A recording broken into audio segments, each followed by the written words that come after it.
तैल और प्राकृतिक गैस क्षेत्र में ओडिशार उल्लेखनीय यात्रा पछरे थिबा दूरदृष्टि संपन्न नेता होउछन्ति श्री धर्मेन्द्र प्रधान।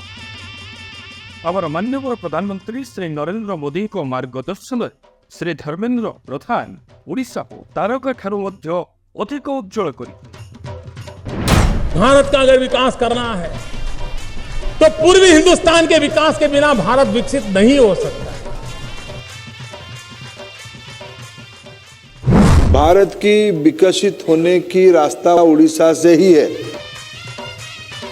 उज्ज्वला मैन भाव में जनाशुना पीएम उज्ज्वला योजनार तांकर दक्ष कार्यकारिता ओडिशा रे 54,85,000 महिला को सशक्त करिछि।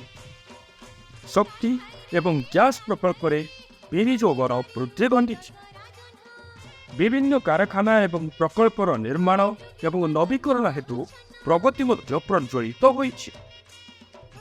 प्रत्येक ओडिशावासी स्वप्न जे धर्मेन्द्र प्रधान को प्रयास रे राज्य प्रगति पथरे अग्रसर हेउ।